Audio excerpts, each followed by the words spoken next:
del tamaño y de estructura poblacional y sobre la mortalidad. Y finalizamos con una introducción a los procedimientos de ajuste de tasas, que será el motivo de la práctica de la próxima semana, ¿no? Entonces, sé que tienen el examen, voy a procurar hacer la clase un poco más corta, tal vez no lo voy a preguntar mucho, porque ahí a veces nos tomamos un poquito de tiempo, pero sí algunos términos claros. Es en las diapositivas, no voy a repetir todo lo que se dice, pero sí conceptos, elementos fundamentales. Demografía solamente es en humanos. O sea, no hay una demografía animal, no hay una demografía vegetal, no hay demografía de las ballenas, ¿no? ¿Qué sé yo? No. Demografía es una disciplina que estudia la estructura, la dinámica, la composición de las poblaciones humanas, ¿no? Y los factores que podrían explicar justamente lo que vemos y la dinámica de las poblaciones, ¿ya? Esta disciplina podemos abarcarla, así como en la estadística. Hay una estadística descriptiva y una estadística inferencial.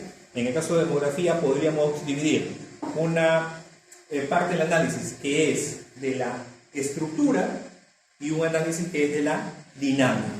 Entonces, cuando hablamos del estado de la población, es su tamaño, su composición y su distribución espacial, ¿ya? El estado, la estructura de la población humana. Y la dinámica es quienes nacen, quienes fallecen y quienes entran y salen por migraciones. Ahí se agrupan los diferentes indicadores demográficos. Hoy día vamos a hablar el tamaño de la población, que es el censo, la composición. Cuando se habla de composición poblacional, básicamente por edad y sexo, los indicadores relacionados y la pirámide poblacional, que es lo característico de demografía, y los indicadores de mortalidad, que ya hemos visto un poco al inicio, ¿no?, del curso, y ahora se va a profundizar un poquito más y se cierra con los ajustes. Método directo, método indirecto.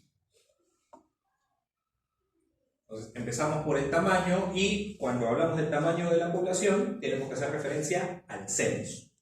El censo es un procedimiento, es una actividad que consiste en el empadronamiento, en la contabilización de todas las unidades de una población.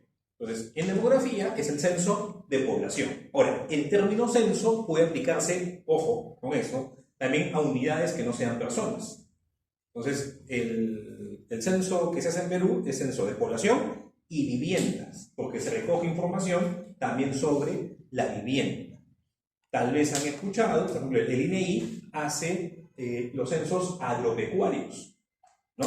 En zonas rurales, en zonas productoras, ¿no?, para establecer justamente cuánto es la producción de los agricultores, los ganaderos, etc., ¿no? Pero en nuestro caso va a ser el censo poblacional.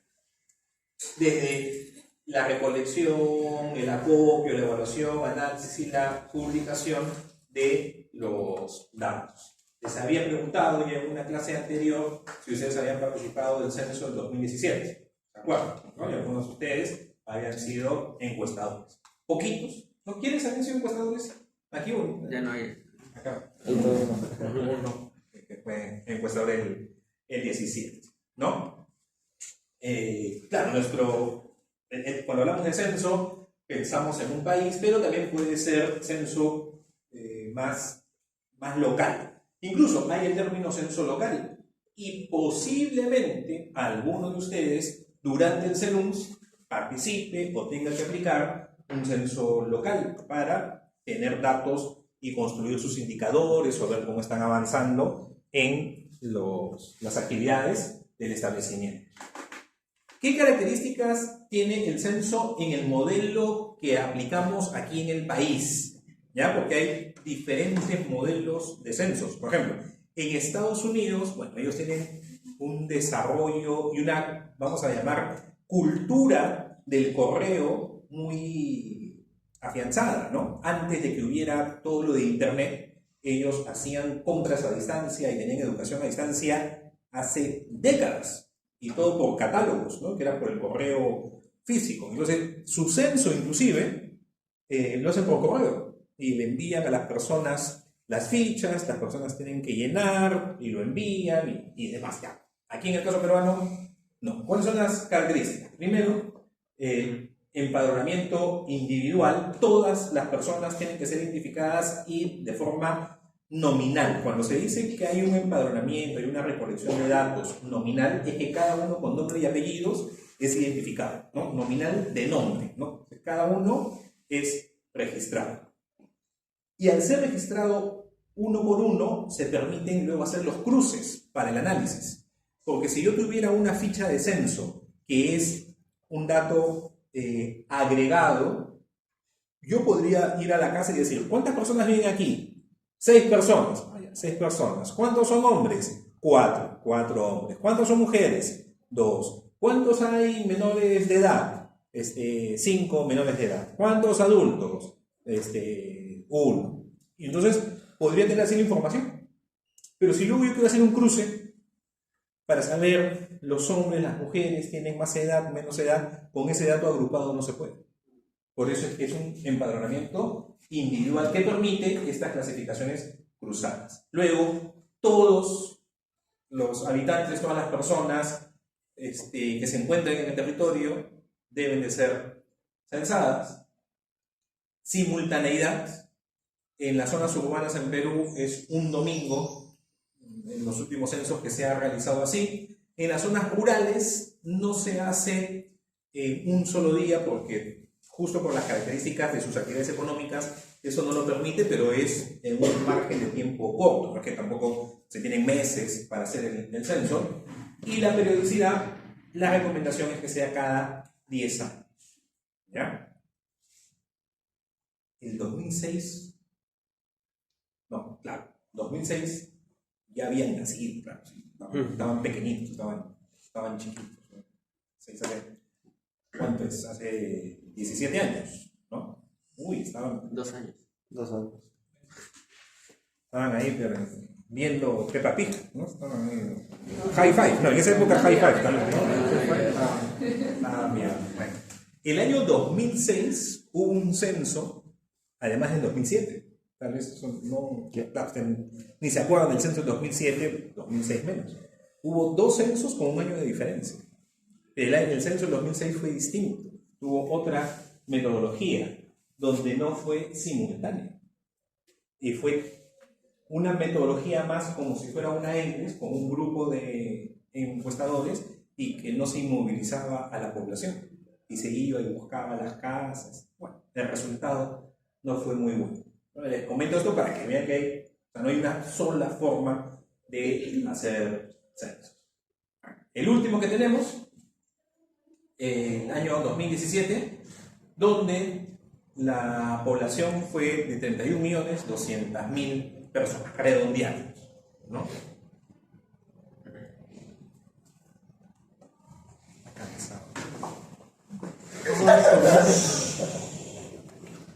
Interesante que en los censos vean que se tiene la población censada y la población omitida, que es todo un proceso, digamos, de estimación que se tiene, porque ustedes recordarán que cuando se hace la entrevista en la vivienda se pregunta ¿cuántos son los habitantes usuales aquí de la vivienda? ¿No? Entonces aquí en la vivienda somos 5. Ya, pero ¿cuántos están en este momento? 4. Entonces tomo los datos de los 4. Y ese quinto, ¿qué pasó? Está en el hospital, está de viaje. ¿Qué sucedió, no, con esa quinta persona? Entonces ya hay toda una serie de cruces y análisis que se realizan y bueno, se determina la población omitida y con todo ello la población total. Entonces, tamaño, censo. Luego la composición por edad y sexo, vamos a tener diferentes indicadores. ¿Ya? Vamos a revisar lo que está en negrita. La tasa de masculinidad no es otra cosa que la proporción de hombres que hay en una población. Esa es la tasa de masculinidad. Y el índice de vejez es la relación de los adultos mayores en relación a la población de 15 años o menos. Esos dos indicadores no los vamos a ver. Vamos a conversar de la relación de masculinidad, edad promedio, edad mediana y la relación de dependencia por edad. ¿Ya? Elementos clave. O antes de la pregunta que hice también en el primer grupo. En una población, ¿qué hay más? ¿Hombres o mujeres? ¿Hombres o mujeres? ¿Qué hay más en una población? Depende de la población. La población humana mundial que se espera habitualmente en una... A ver, no estamos en una época de guerra que los hombres se fueron, en Paraguay se quedaron sin hombres y quedaron solamente las mujeres y niños. No. Una población normal.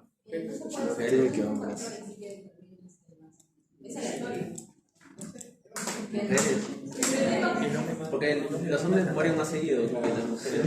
En una población en general hay más mujeres que hombres. Efectivamente, porque el hombre muere más que la mujer. Tiene la mayor mortalidad que la mujer. Pero no es una diferencia porque pregunté en el grupo anterior y dijeron, sí, hay 2 mujeres por cada hombre.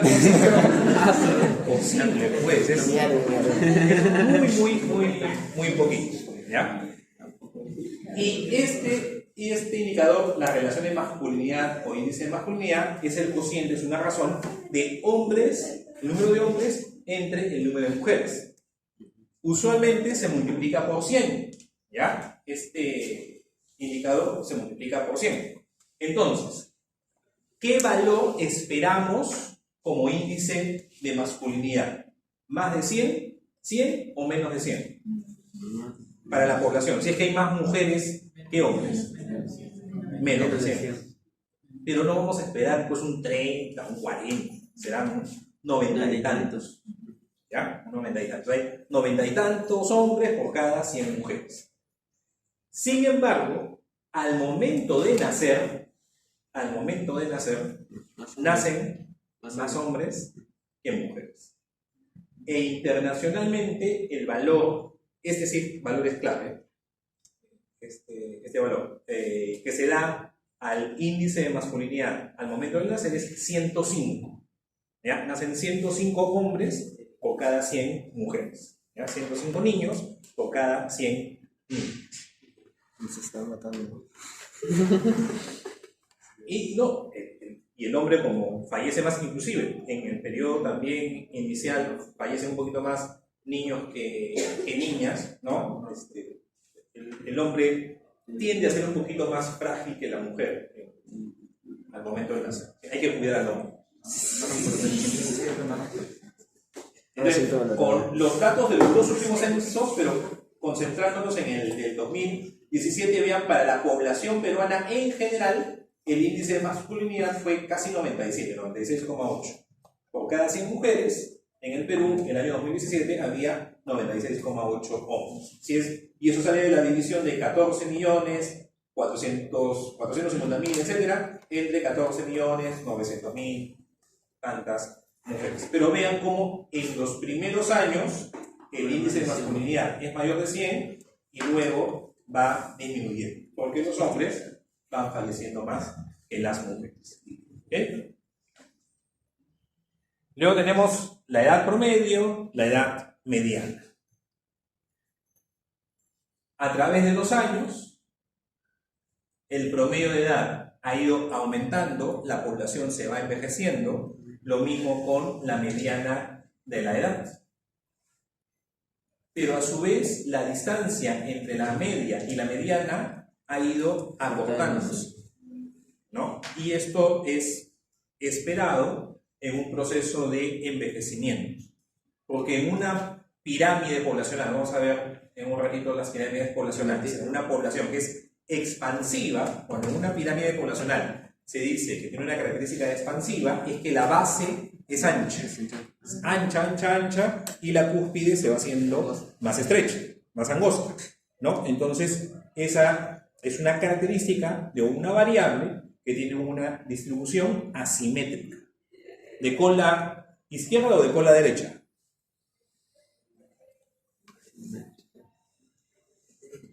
Cola derecha. Cola derecha. Si la cola es derecha, la simetría es positiva o negativa. ¿Están seguros? Claro, positiva. No duden. No duden. Es una simetría positiva. Eso, conforme las poblaciones se van haciendo consecutivas, estables estacionarias, ya no son tan asimétricas, ¿no?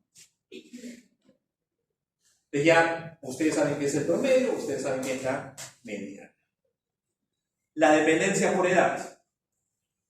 La relación de dependencia por edad implica tener en el numerador el segmento poblacional que económicamente es dependiente y en el denominador el segmento de la población que es económicamente activo. Entonces, ¿cuál es el grupo por edad, ¿no?, que se considera económicamente activo? El grupo entre los 15 y los 64 años. ¿Ya? De 15 a 64 años. Entonces, los dependientes económicamente son los menores de 15 y la población de 15 a más, ¿no? Exceptuando el estudiante de medicina, ¿no? Sigue dependiendo ahí de la familia. Es broma, yo sé que ustedes no dependen, ustedes también colaboran con la casa. Entonces, esta relación de dependencia tiene un componente de puerilidad, que son los menores, y un componente de ancianidad. Tengan cuidado, porque adulto mayor, ¿a partir de qué edad es que se considera adulto mayor? 65. 60. Adulto mayor es a partir de los 60 años, pero económicamente activo es hasta los 65. Ahora, eso es para el cálculo de los indicadores. O sea, hoy en día las personas trabajan mucho más allá y también el sistema no soportaría tener una jubilación tan temprana, pero ya son otros temas. Y se expresa por 100 igual que el índice de masculinidad, pero no es un porcentaje. El índice de masculinidad es una razón. La relación de dependencia por edad es una razón. Se multiplica por 100, pero no son porcentajes. Dice, ¿cuántas personas dependen por cada 100 personas que son económicamente activas? Y tiene estos dos componentes, ancianidad y puerilidad. Se llama ancianidad, pero sabemos que los adultos mayores es a partir de los 60 años. ¿Cómo ha ido variando entonces estos indicadores en el país con los datos de los censos? Vean, desde el año 81. La relación de dependencia ha ido bajando. ¿Y eso es bueno o malo para el país, que la relación de dependencia baje? Bueno. Es bueno, en parte. Hay que también buscarlo con pinzas. Y este indicador va de la mano con un concepto que es el del bono demográfico. ¿Han escuchado hablar del bono demográfico? Sí. Por favor, ¿qué es el bono demográfico? Es cuando, o sea, después de un balance, dan que se sobreentiende o se concluye de que hay más población productiva.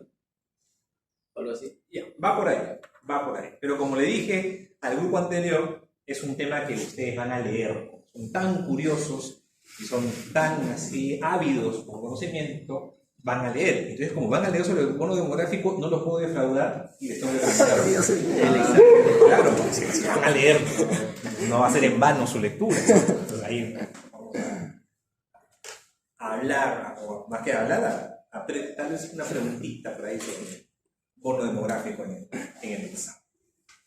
Bueno, entonces esta relación de dependencia ha ido disminuyendo, pero ambos componentes de la relación de dependencia por edad han disminuido, tanto la dependencia por puerilidad como ancianidad han disminuido.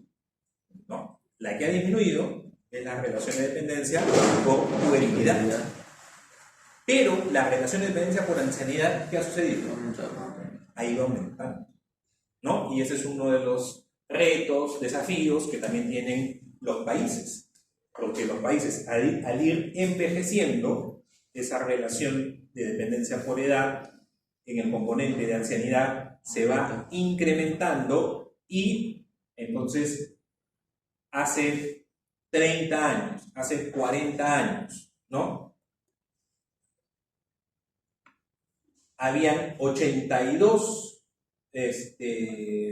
personas que dependían por cada 100 personas que económicamente eran activas.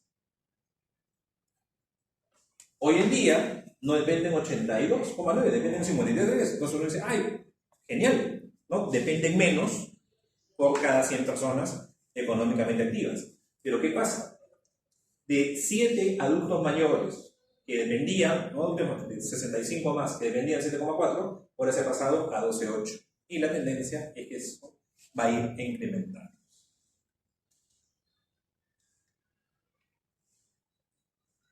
Y tenemos la pirámide poblacional. La pirámide poblacional es un gráfico, es una construcción típica, característica de demografía, que son, usando los términos de los gráficos estadísticos, dos histogramas que se unen por sus bases. ¿Ya? Entonces es un reflejo, o más que reflejo, dos histogramas unidos por sus bases. De tal manera que estos histogramas han sido rotados. Entonces, en un histograma normal, en un histograma habitual, los intervalos están en el eje X y las frecuencias en el eje Y, ¿no? Los intervalos de los valores de cada una de las columnitas, ¿no? De las unidades están en el eje X y la frecuencia en el Y. En la pirámide, al estar rotados y unidos por las bases, ahora las frecuencias están en el eje X y los intervalos en el eje Y. Cuando vemos la pirámide, a la izquierda van los hombres y a la derecha las mujeres. Eso ya es algo habitual en la construcción de las pirámides, y pueden ser tanto frecuencias absolutas como frecuencias relativas. Vean, este sería un histograma, la mitad de la pirámide es un histograma, la mitad de la pirámide es el otro histograma. A la izquierda está el histograma de los hombres, a la derecha el histograma de las mujeres. Las frecuencias están en las X y los intervalos en las Y. ¿Se podría construir un histograma, una pirámide con edades simples? Sí. Y podríamos tener tantos peldaños en la pirámide como edades. Pero lo habitual, lo usual, lo más frecuente que ustedes van a encontrar es que se construye la pirámide en quinquenios. 0 a 4, 5 a 9, 10 a 14, 15 a 19, etc. ¿Ya? Y aquí se están superponiendo la pirámide del 2007 y la pirámide del 2017. Y los tipos de pirámides que podemos tener son, o se agrupan en 3 grandes modelos. Ahora, no todos los países van a tener exactamente alguno de estos, son imágenes intermedias, pero en la descripción, digamos, de estos patrones tenemos la expansiva, que es de poblaciones jóvenes. En el otro extremo está la estacionaria, que es en poblaciones ya adultas mayores, ¿no? Que todos los grupos de edad son más o menos similares. Y la constrictiva, que implica una transición de la expansiva a la estacionaria. ¿Ya? Aquí tenemos Afganistán, el año pasado las estimaciones, Corea del Sur, Islandia.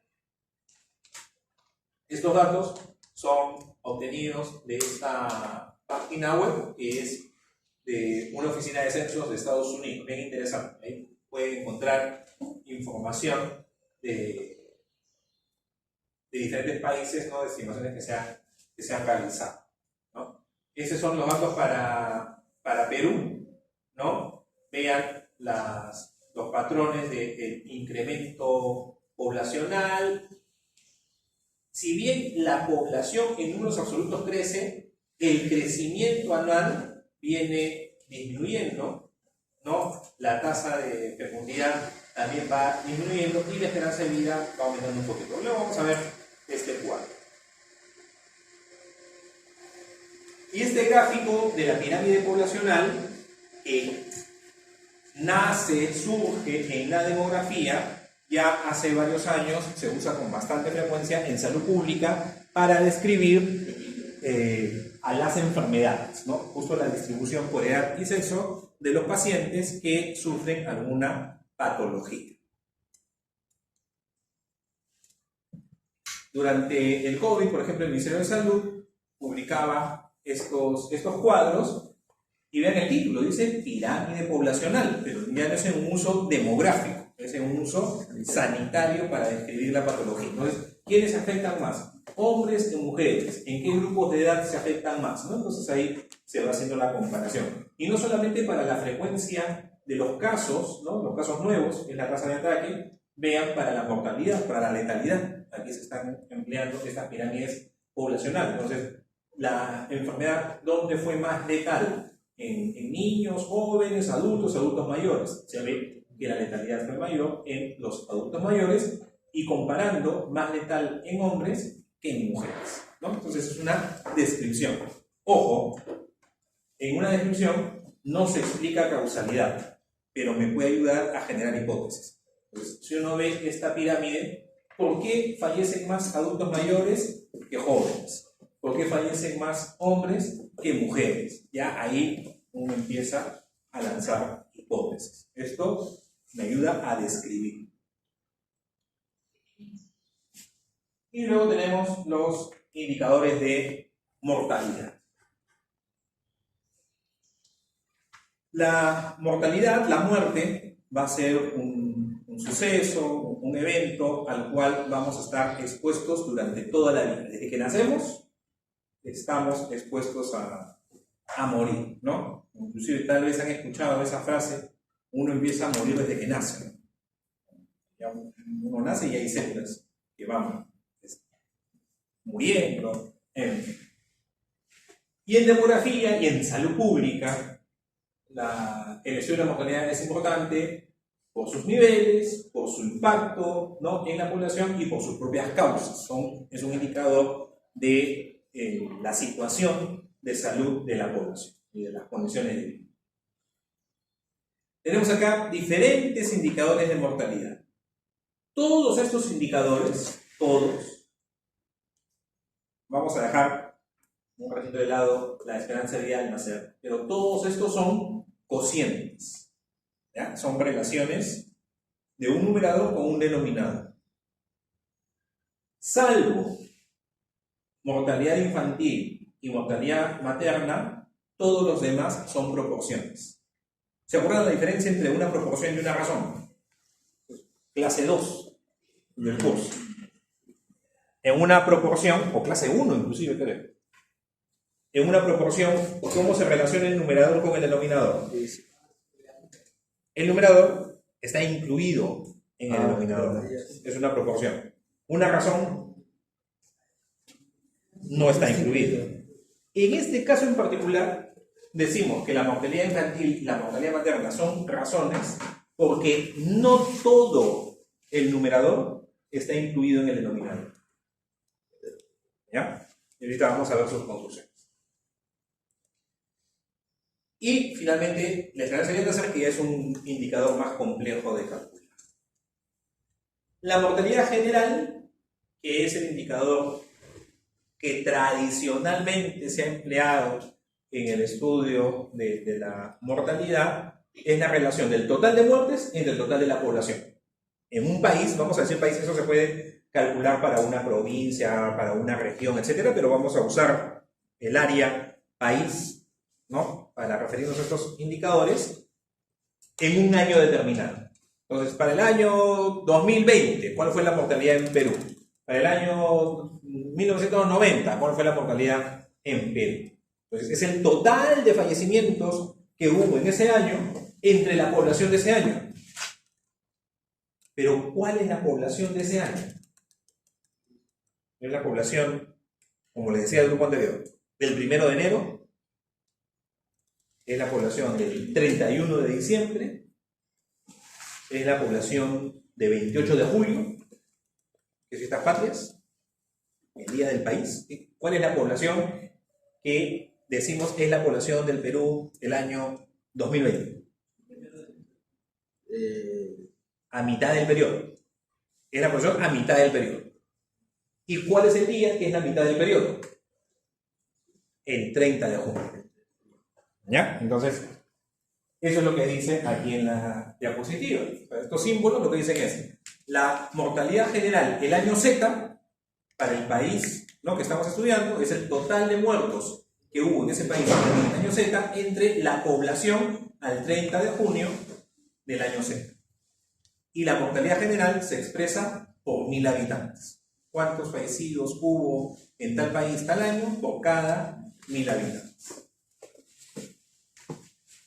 La mortalidad general, si bien es un indicador que tradicionalmente se ha empleado, se va a ver afectada por la estructura de edad. ¿Dónde espero que la mortalidad sea mayor? ¿En una población joven o en una población anciana? En una población anciana. Entonces no sería justo comparar las mortalidades crudas. Veíamos Islandia en un extremo, ¿no?, que es una población ya añosa. Imaginémonos una población joven, ¿no?, de un país, ¿no?, que está creciendo. Tal vez en Islandia la mortalidad general es mayor, pero diríamos que el sistema de salud, la calidad de vida en Islandia es peor porque tiene una mortalidad general mayor. No necesariamente. Entonces, para hacer una comparación justa, se hacen los procesos de ajuste o estandarización de las tasas, que vamos a ver ahora en unos minutos. Luego tenemos la mortalidad por edad. La mortalidad por edad es un cálculo similar, pero que ya no abarca a toda la población, sino a un grupo de edad. Entonces, la población de 15 a 19 años. ¿Cuántos fallecidos hubo en el grupo de 15 a 19 años? ¿Cuál fue la población estimada de 15 a 19 años? Y tenemos la mortalidad por edad del grupo de 15 a 19 años. La población de 60 a 64 años. ¿Cuántos fallecidos hubo en el grupo de edad de 60 a 64? ¿Cuál fue la población estimada para ese grupo de edad? Y así sucesivamente. Entonces, la mortalidad por edad, hago los cálculos para todos los grupos y cuando grafico esas mortalidades por edad, voy a tener un patrón característico. Y una ventaja de la mortalidad por edad es que ya no se afecta por la estructura de la población. Porque si yo comparo a las personas de 20 a 24 años, comparo a las personas de 20 a 24 años de China, 20 a 24 años de Francia, 20 a 24 años de Paraguay. Comparo el mismo grupo de edad. Ya no se ve afectada por la estructura de toda la población. Y este es el patrón, el comportamiento, la imagen típica, característica de la mortalidad por edad. Es un patrón en J, es un patrón en U. ¿Ok? El primer grupo, los menos... y en la mortalidad por edad, eso también es importante. Si bien se trabaja en quinquenios, por su particularidad, los menores de un año se analizan de forma independiente del grupo de 1 a 4 años. ¿Ya? O sea, no se empieza con el quinquenio 0 a 4, sino es menores de un año, 1 a 4 años. Y tiene este comportamiento en J, este comportamiento en U. Aquí se están comparando 4 países, ¿no? Un país en desarrollo como Afganistán, economías consolidadas como Japón, ¿no?, en el extremo, y todos los países tienen el mismo comportamiento. Obviamente, Afganistán, mayores mortalidades por edad en comparación a Japón. Afganistán tiene una mayor mortalidad que Japón, pero el comportamiento de la mortalidad por edad es similar en J. A ver, algo que les llame la atención de este gráfico para que se vea así, porque eso es también muy usual en la presentación de la mortalidad por edad. El eje de las coordenadas. ¿En qué escala está? Logaritmo. ¿Ya? Eso es bien frecuente, porque si no sería una J, pero sería como un check casi. Si esto fuera una escala decimal, estos cambios, este descenso, incremento, sería muy chiquito y después ya la mortalidad que sube. ¿Me siguen, no? Sí. Luego tenemos la mortalidad específica. La mortalidad específica son los fallecimientos por un diagnóstico en particular entre el total de la población. Esta mortalidad específica se expresa por 100.000. ¿Ya? Es la forma habitual de representar la mortalidad específica por 100.000. También es una proporción. Durante la pandemia de COVID se analizaba tanto letalidad como mortalidad específica por 100.000 habitantes y lamentablemente el Perú, ¿no?, fue el país con la mayor mortalidad específica. Por cada 100.000 habitantes en Perú por COVID fallecieron 665 y decimales, ¿no? El país con la mayor mortalidad específica. La mortalidad infantil es una razón en la cual se contrasta los fallecimientos de menores de un año entre los nacidos vivos de un año determinado.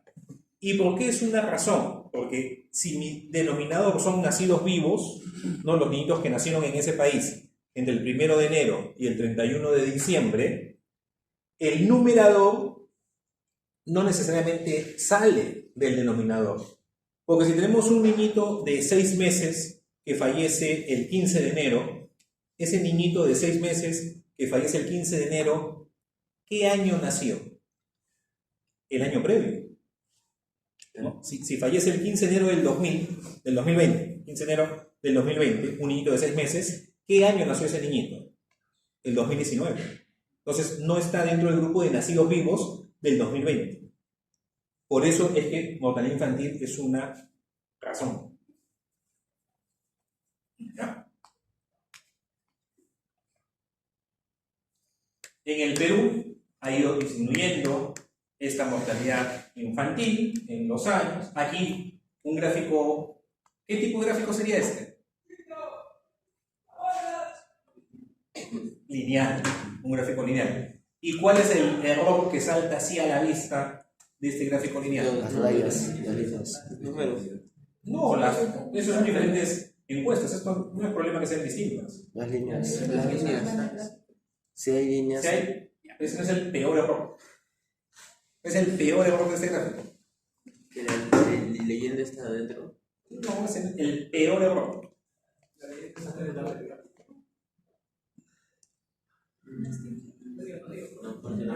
No comienza en cero. No comienza en cero. Ya. Ese es el peor error. No comienza en cero. ¿No? El eje de las ordenadas. La mortalidad infantil por periodo puede clasificarse en la mortalidad neonatal, que son los primeros 28 días de vida extrauterina, y el periodo post-neonatal, ¿no?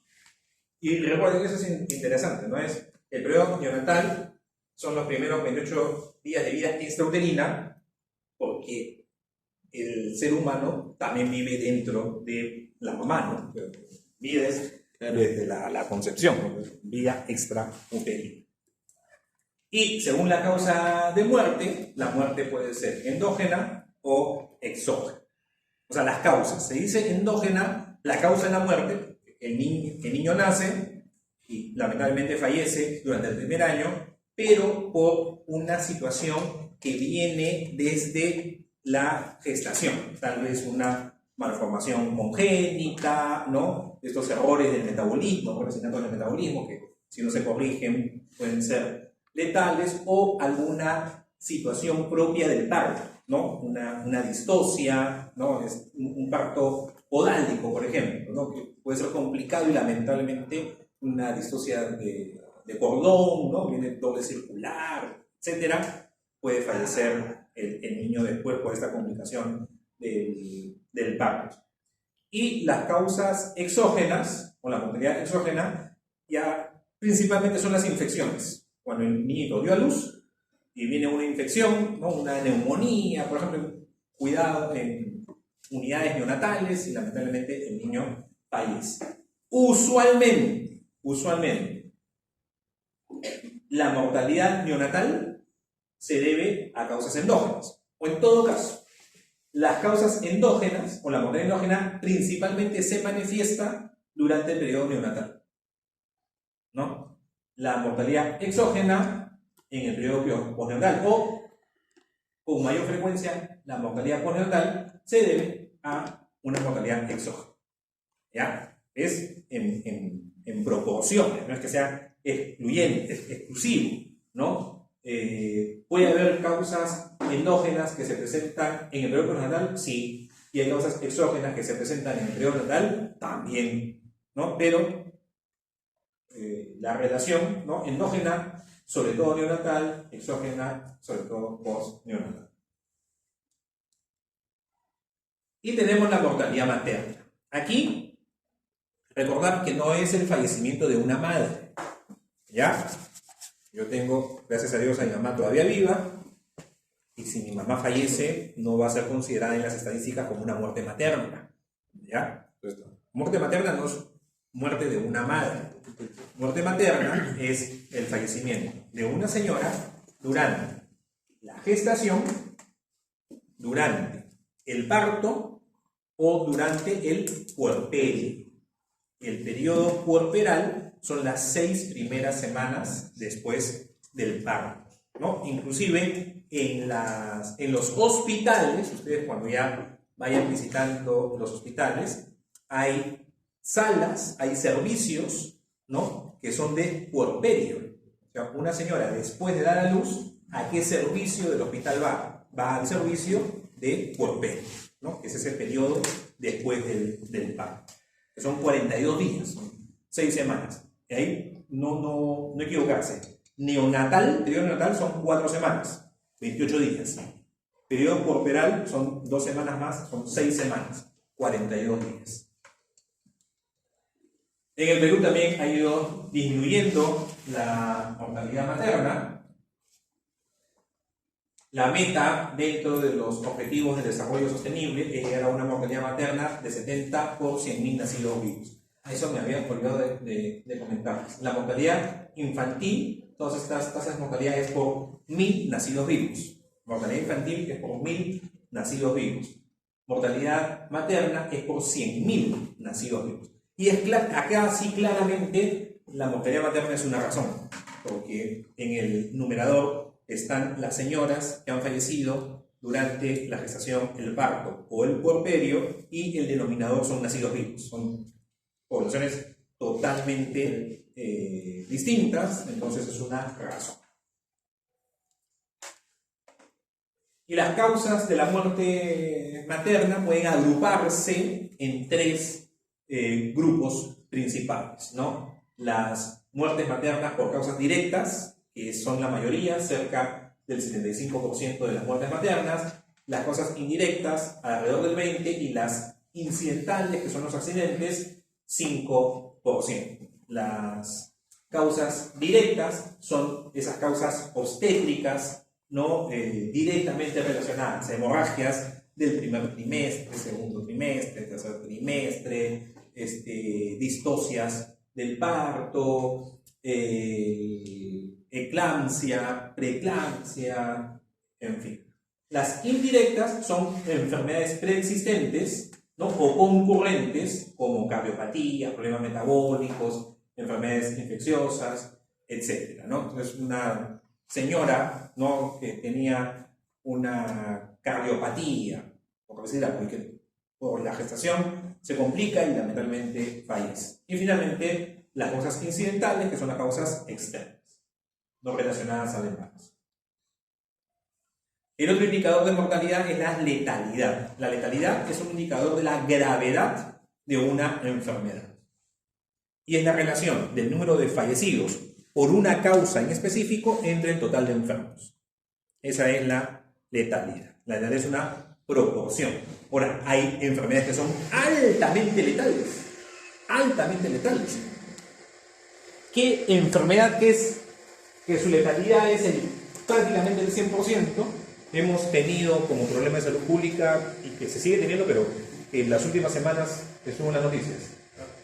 la rabia, ¿no? La rabia es una enfermedad prácticamente 100% letal, ¿no? Por ahí alguna vez he escuchado a algún profesor decir que hay casos así, pero rarísimos de pacientes que por ahí se recuperaron luego de tener rabia, pero es lo que se dice anecdótico por lo muy poco frecuente de eso. Pero la rabia es una enfermedad prácticamente 100% letal. Ébola, ¿no? La infección por el virus del ébola es una enfermedad altamente letal. COVID-19 es una enfermedad altamente letal. No, o sea, es letal, o sea, tampoco no hay muchas enfermedades por ahí que tengan un 5% de letalidad, ¿no? Pero no es de que tenga una letalidad del 80-90%. Profesor, dentro del concepto de letalidad también, no importa si tiene comorbilidades la persona.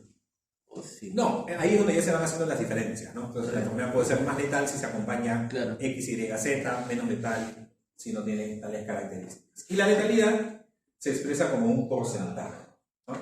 Aquí justamente en COVID, las letalidades, y el Perú fue el país, no solamente con la mayor mortalidad específica, sino también con la mayor letalidad, ¿no? En el Perú, de cada 100 pacientes con COVID, 4,95 fallecían por COVID.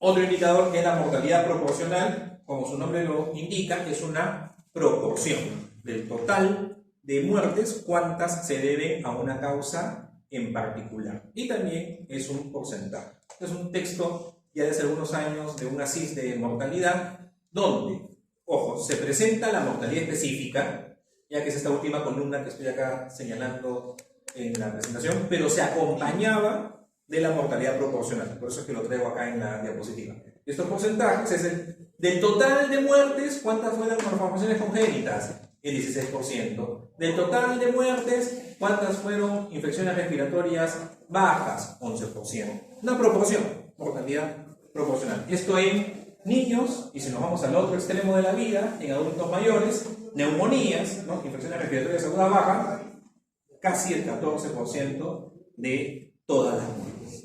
Mortalidad proporcional. Y la esperanza de vida al nacer es el indicador que me dice, ahí el nombre lo señala, si yo nazco el año 2023 y en mi país se mantienen las mortalidades específicas por edad, ¿no? Esa, la J, las mortalidades específicas por edad, se mantienen constantes, en promedio, ¿cuántos años espera que yo viva? Esa es la esperanza de vida al nacer. Y bueno, su construcción implica cálculos bastante complejos, ¿no? En esas tablas de vida, tablas de mortalidad. En el Perú, para el año 2022, ¿cuál fue la esperanza de vida al nacer estimada? 68,9 años. Y a nivel mundial, esta es la tendencia. Este es de Perú, ¿ya? Ese es de Perú, o este es a nivel mundial. No, si es país, ese es de Perú. La tendencia es que aumente la esperanza de vida. Hubo una disminución en ese indicador por la pandemia, ¿no? Justamente para el 2020 disminuyó, luego ya fue retomando el ascenso de esa estimación. Estas son proyecciones. Y este es un resumen de todos los indicadores. ¿Ya? Ese sí es importante que lo recuerden. Aquí está todo concentrado. A ver, no se lo memoricen. Lo que tienen que hacer es comprenderlo. ¿Ya? Porque ya ustedes saben cómo pregunto. Entonces, no necesariamente va a ser así la memoria directa, sino, porque tal vez no van a estar estas palabras, ¿no? O sea, letalidad, lo que yo les puedo decir, en un brote de peste en el norte del Perú fueron notificados tantos casos y de los cuales fallecieron por esta patología X. El indicador que podemos calcular es, no van a encontrar la palabra enfermos y muertos por una enfermedad, ¿no? Pero en ese contexto, ¿qué es lo que me está dando el contexto? Me está dando la población, Me está dando el total de muertos, me dan los montos de una enfermedad, ¿qué es lo que me dan? Porque vean que diferentes indicadores comparten algo. Mortalidad específica, letalidad, mortalidad proporcional comparten el numerador. Son diferentes denominadores, pero comparten el numerador. ¿Ok? ¿Y cómo se expresa también? Si es por 1000, por 100.000 o por 100. Y para finalizar, ya queda poquito. ¿Hacemos el intermedio? ¿O terminamos con lo de ajustes? Pueden descansar un poco. ¿Por qué se amanecen estudiando? ¿Cómo van a llegar a la hora del examen? Lo peor que pueden hacer es amanecerse antes de un examen. Y peor si empiezan a consumir cosas para mantenerse despiertos. Eso ya, su pobre cerebro. En el corto plazo pueden sentirse bien, pero ya en el mediano largo plazo, bueno. Por eso no se las trae. Ajuste de tasas. Vamos a tener dos métodos, directo e indirecto. Diferencias. Método directo. Mis tasas las aplico a una población de referencia. Método indirecto. Las tasas de una población de referencia las aplico a mi población. Esa es la diferencia. Nuevamente, método directo. Mis tasas las aplico a una población de referencia. Método indirecto es lo inverso. Las tasas de la población de referencia las aplico a mi población. O sea, tienen que acordarse de una para saber la otra. Porque es lo inverso. Directo, mis tasas las aplico a una población de referencia. Indirecto, las tasas de una población de referencia las aplico a mi población. Método directo, ¿qué es lo que obtengo? Un indicador que se denomina tasa ajustada. ¿Ya? Tasa ajustada. Ese es el término del indicador que voy a obtener del método directo. Método indirecto. ¿Cómo se llama el indicador que obtengo? Razón estandarizada de mortalidad. ¿Ya? Entonces tienen que acordarse estas dos situaciones. Método directo, mis tasas las aplico a una población de referencia y el indicador se llama tasa ajustada. Método indirecto, aplico las tasas de una población de referencia a mi población y el indicador que obtengo se llama razón estandarizada de mortalidad. Eso es todo. Así de sencillo. La próxima semana, con calma, con tranquilidad, van a hacer su práctica calculando estos indicadores. Ahora, método directo, indirecto, vamos por el directo primero. Esa tasa ajustada que obtengo es un tanto arbitraria, porque va a depender de la población de referencia. ¿Ok? Entonces, esa tasa ajustada podrá variar si mi población de referencia es distinta. Vamos a ver si han comprendido el mensaje principal. En este artículo se comparan mortalidades específicas, ¿ya? Mortalidades específicas por trauma cerebral, un traumatismo encefalocraniano, un accidente, le cae una piedra, le meten un bate de béisbol, traumatismo cerebral en Europa, y se comparan a los países. Aplican el método directo de ajuste y la población de referencia es una población que ellos tienen de Europa, una población estándar europea. Ok. Y esta es parte de los resultados. Entonces, la pregunta es: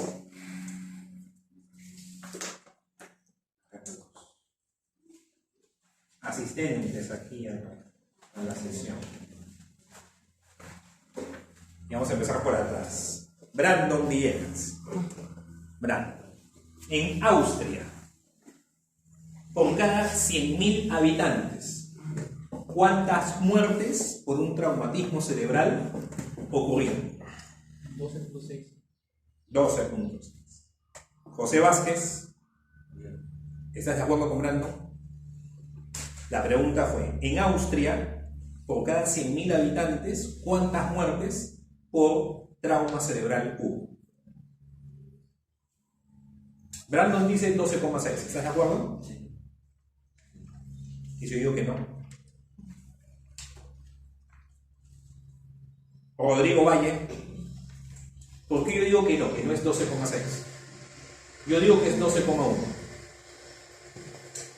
¿Por qué los ¿Por qué no es 12,6? Porque está ajustado. Porque ¿Cómo interpretarías el 12,6? es una población estandarizada y quizá no sea la verdadera población. O sea, el número de habitantes quizá no sea el verdadero. Efectivamente. En Austria, por cada 100.000 habitantes, hubo 12,1 muertes, o 12,1 muertes por trauma cerebral. Ahora, es distinto si digo, si Austria, condicional, si Austria tuviera la estructura poblacional de la población estándar europea, Referencia. ¿cuántas muertes se esperarían, ¿no?, en ese país por trauma cerebral? Ahí se esperaría 12,6. Entonces, la tasa ajustada lo que me sirve es para comparar, pero comparo bajo una condición. Pues, si todos los países de Europa tuvieran la estructura de la población europea de referencia, se esperarían en cada país tantas muertes por trauma cerebral. ¿Ya? Entonces, ahí tengan cuidado. ¿Ok? Estas son las muertes reales que ocurrieron por cada 100.000 habitantes y estas si los países tuvieran esa estructura de referencia. Por eso es que se usa para comparar. Pero estas cifras podrían variar si se usa otra población de referencia. Método directo. En el método indirecto, que hemos dicho es el inverso, vamos a obtener este indicador que es la razón estandarizada de mortalidad. En inglés, las siglas son SMR, razón estandarizada de mortalidad. A veces se multiplica por 100, pero no es un porcentaje, no es una proporción, es una razón, su nombre lo dice, razón estandarizada de mortalidad. No todo lo que se multiplica por 100 es una proporción. Hemos visto hace unos minutos, índice de masculinidad, razón estandarizada de mortalidad, observado entre esperado, muertes observadas entre muertes esperadas, es una razón. Ahora, sí hay algunos indicadores que se multiplican por 100 y son proporciones. Hemos visto ahora la letalidad. La letalidad es una proporción. De cada 100 enfermos, ¿cuántos fallecen? Entonces ahí tengan cuidado. Pues aquí les presento dos ejemplos de razón estandarizada de mortalidad.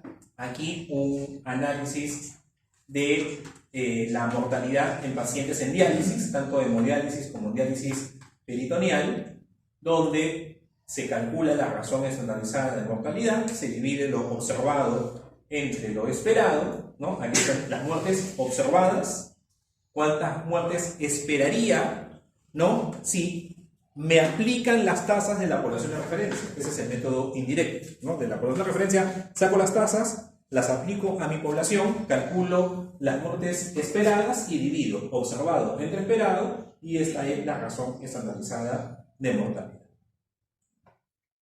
que nos ayuda a interpretar haciendo, digamos, como si fuera, pero no lo es exactamente. Por eso hay que tener cuidado en el riesgo relativo. ¿Se acuerdan del riesgo relativo? Julio, Ugas, ¿qué es el riesgo relativo? Yo no te voy a dejar grabar. Grabas y no degrabas. Ay, pero lo tengo apuntado por acá, creo. No, tiene que estar acá. Martín Torres. Martín, riesgo relativo. Ya. Eric Torres. Eric, ¿dónde está Eric? El riesgo relativo era la relación por cociente, la incidencia de los expuestos entre la incidencia de los expuestos. ¿Y qué decíamos? Si había un error relativo de 2, ¿qué decíamos? Hay el doble de riesgo. Si hay un error relativo de 3, el triple de riesgo. Ya. Si tenemos una razón estandarizada de mortalidad de 2, ya vamos a redondear esto en 2. Ojo, hay que interpretarlo como el 2,34, en fin. El 7. ¿Qué decimos?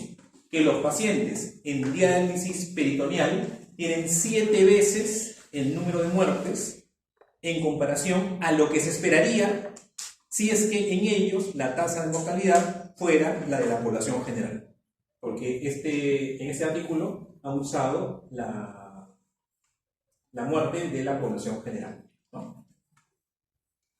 14,58, si lo redondeamos a 15, los pacientes en diálisis peritoneal tienen 15 veces, ¿no?, la frecuencia de muerte en comparación a si ellos tuvieran las tasas de mortalidad por enfermedades infecciosas y parasitarias de la población general. Aquí tenemos la razón estandarizada de mortalidad, el cociente sin ninguna multiplicación, pero vamos a tener artículos como este que analiza la mortalidad por cáncer, donde esta razón estandarizada de mortalidad que calcula, ¿no?, tienen los observados, calculan los esperados y obtienen la razón estandarizada de mortalidad, pero aquí está ya multiplicada por 100. Por eso estas cifras, 225, 120, 1817, 4105, estas razones estandarizadas de mortalidad ya están multiplicadas por 100. ¿Ya? Muy bien, con eso estamos terminando. Me imagino que debe haber preguntas, pero como... ¿Sí? ¿Alguien tiene alguna pregunta? Sí. ¿Sí? La próxima semana. La próxima. Entonces apuntan su pregunta y la próxima semana la hacen.